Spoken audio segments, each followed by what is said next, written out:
Bonjour à tous, chers téléspectateurs, bienvenue à Jérusalem, dans les studios du Machon Meir. Nous allons parler aujourd'hui d'un événement que nous allons fêter dans quelques jours, le jour de Yom Ha'atzmaut, jour d'indépendance de l'État d'Israël. Pour en parler aujourd'hui avec nous, nous avons un invité de marque, le Rav Uri Cherki. Rav Cherki, bonjour. Bonjour. Merci beaucoup d'être parmi nous aujourd'hui. C'est un plaisir. Alors, tout d'abord, première question, Kvod Harav. Yom Ha'atzmaut, jour de l'indépendance de l'État d'Israël. Alors, au-delà de la joie naturelle d'un peuple qui exprime son indépendance, y a-t-il, aux yeux de la Bible et de la tradition rabbinique, une quelconque signification à ce jour si particulier ? Eh bien, pour tout vous dire, si ce jour-là n'a pas de signification, donc aucun jour n'en a. Étant donné que ce dont il est question dans l'alliance entre Akadosh Baruch Hu, entre Dieu et nos ancêtres, aussi bien les patriarches que les enfants d'Israël, c'est de leur donner tout d'abord la terre d'Israël en possession perpétuelle. Ça veut dire un État indépendant. C'est-à-dire l'alliance contractée entre Dieu et Israël est une alliance de type politique. C'est sur la base de cette indépendance politique que par la suite interviennent la Torah, les mitzvot et tout ce qui donne un sens à notre vie.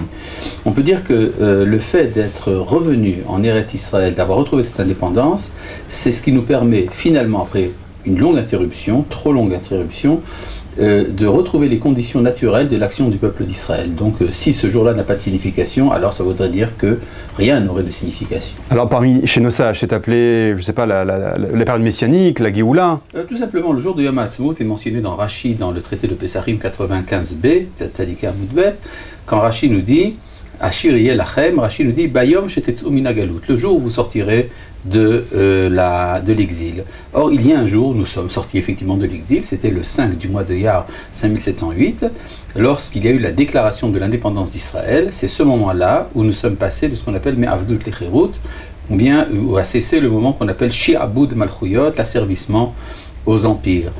Et c'est de ça dont on parle. Alors, est-ce qu'on appelle ça fin de l'exil, début de la Géoula?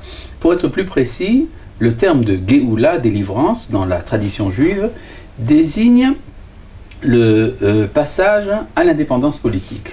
Effectivement, la fête de Pessah, qui est une fête de Géoula, c'est la fête où nous sommes sortis de la domination de Pharaon. Ça n'a rien à voir avec la fête de Shavuot où nous avons reçu la Torah, par exemple.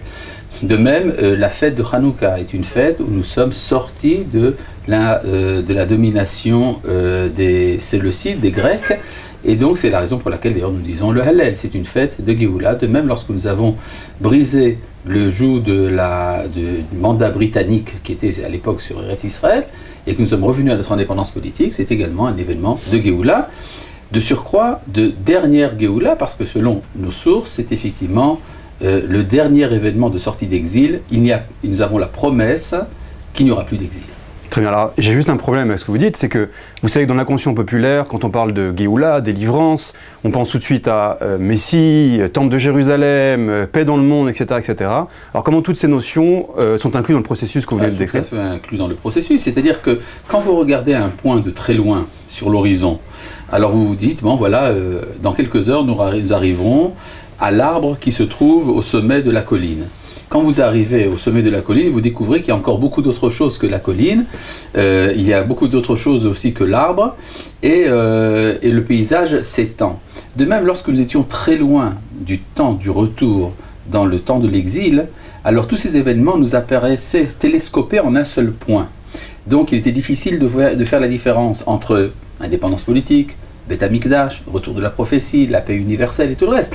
Ce sont des événements qui sont séparés l'un de l'autre, mais qui, vus de loin, signifiaient une seule chose, l'événement de la Géoula, ce qui donnait souvent une image, disons, un peu d'épinal, une sorte d'apothéose miraculeuse.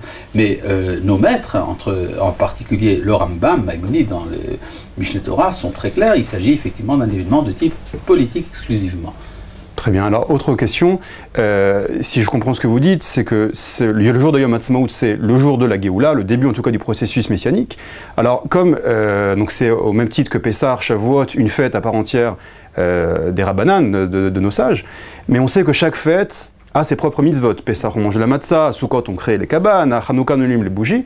Alors, y a-t-il des mitzvot particulières à ce jour de Yom Ha'atzmaut, et si oui, lesquelles? Il y a une mitzvah tout d'abord, elle est bien connue, c'est de réciter le Hallel complet.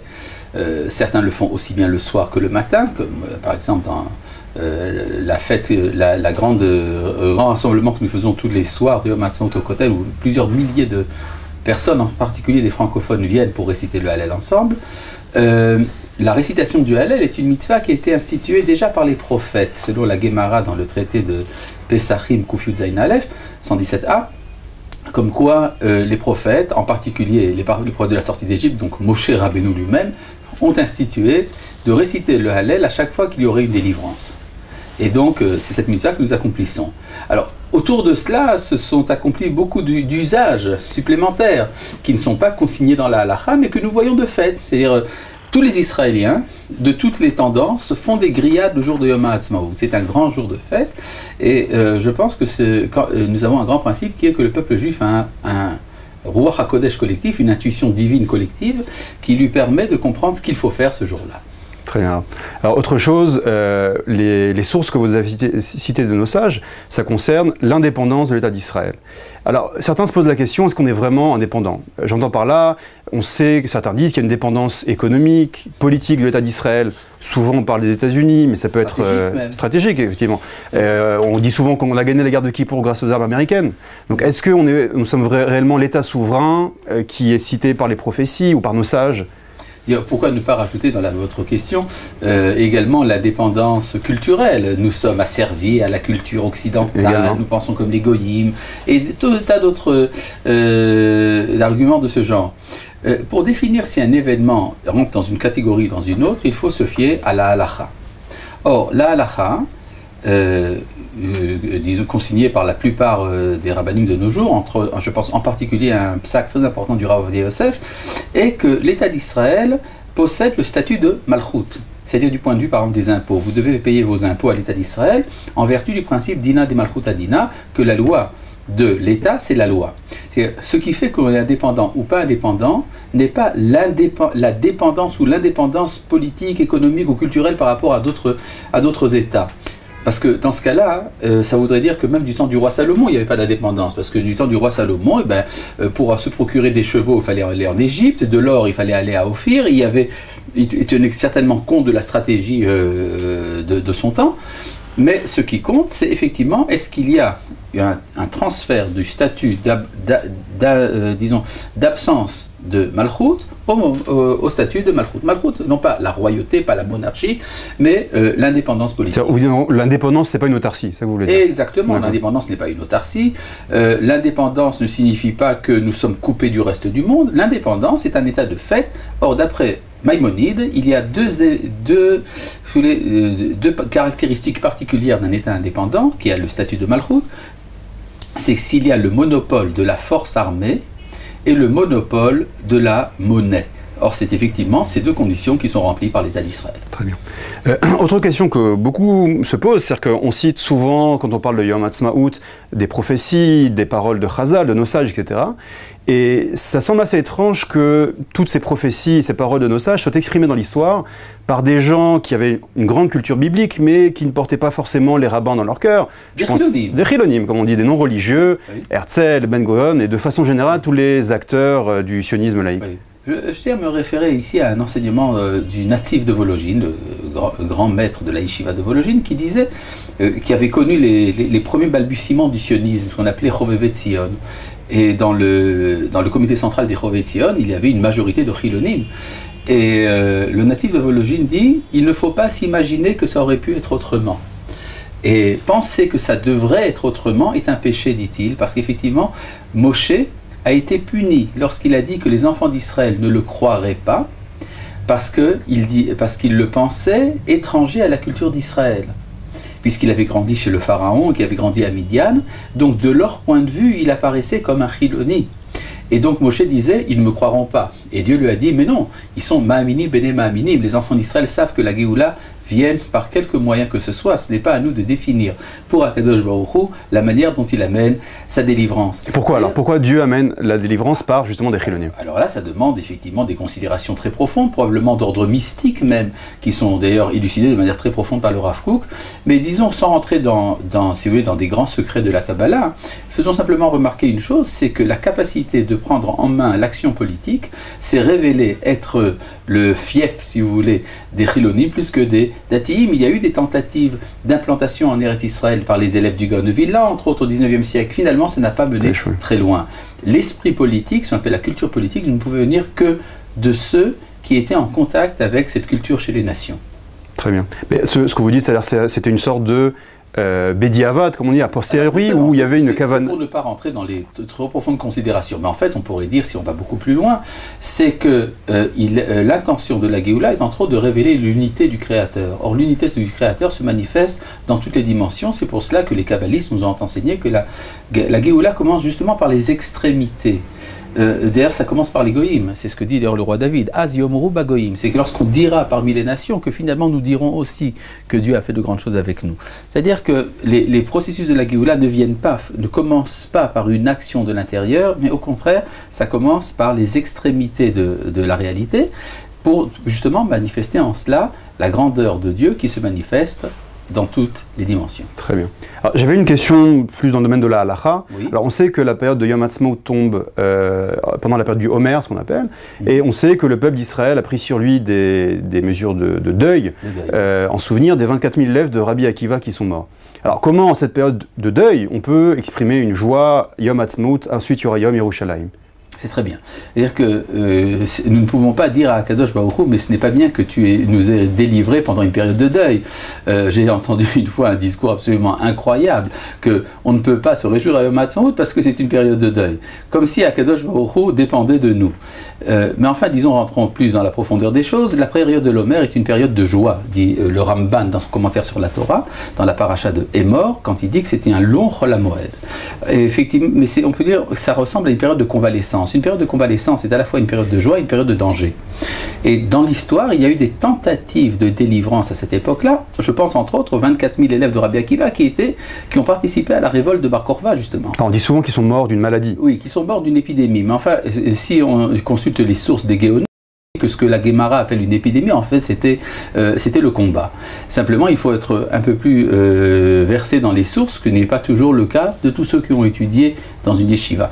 Mais en tout cas, ce que l'on voit, c'est que c'est justement la période où le peuple juif peut réussir. Par malheur, cette période de joie, indiquée par le Ramban, est devenue une période de deuil. Alors justement, ce que fait la Providence aujourd'hui, c'est qu'elle commence à nous libérer de ce deuil. Elle le fait justement en introduisant les événements de la délivrance pendant cette période de l'Homer. Donc il ne faut pas être ingrat envers le Créateur, au contraire, il faut lui être reconnaissant d'avoir levé partiellement le deuil de l'Homer. Très bien. Alors Rav, une dernière question pour conclure. J'ai mon père qui a vécu la guerre des 6 jours depuis la France, qui m'a souvent parlé de l'admiration des nations à cette époque-là envers l'État d'Israël. Et puis, au fur et à mesure des générations, cette admiration a diminué. Il y a eu la guerre de Kippour, qui s'en suivit le choc pétrolier, toutes les guerres d'Israël, et l'admiration est devenue une haine pratiquement à limite du rationnel. Une hostilité, ouais. Oui, effectivement, extrêmement forte des nations envers nous. Alors comment expliquez-vous ce phénomène de nos jours? C'est tout à fait naturel, étant donné que nous sommes revenus sur notre terre et que nous avons donc un message à transmettre aux nations. Les nations sont tout à fait conscientes du fait que nous avons quelque chose à leur dire. Et puis, il y a une déception.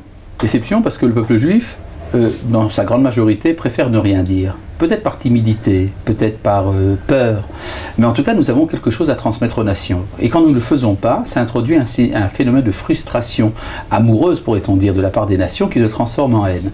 Donc c'est-à-dire que nous avons une responsabilité aujourd'hui de révéler le message universel d'Israël comme phase prochaine et supplémentaire de la Géoula. Je tiens à rappeler également que après la sortie d'Égypte, où toutes les nations ont été émerveillées, comme le dit très bien le cantique de la mer Rouge, et bien par la suite nous avons eu l'opposition des nations également, entre autres Amalek, et puis après tout ce qui se passe pendant la période de Yehoshua et des juges. Donc le phénomène n'est pas nouveau. Et quel est le message qu'on doit exprimer aujourd'hui aux nations? Eh bien, le message que nous devons exprimer aux nations, c'est que nous devons leur apprendre qu'est-ce que c'est que la sainteté collective. C'est-à-dire, alors que chez les nations, on connaît la sainteté au niveau individuel, mais les affaires de l'État, les affaires de la société appartiennent aux profanes, nous autres, le peuple d'Israël, nous sommes en train de créer un État modèle, justement, qui doit servir de modèle aux nations.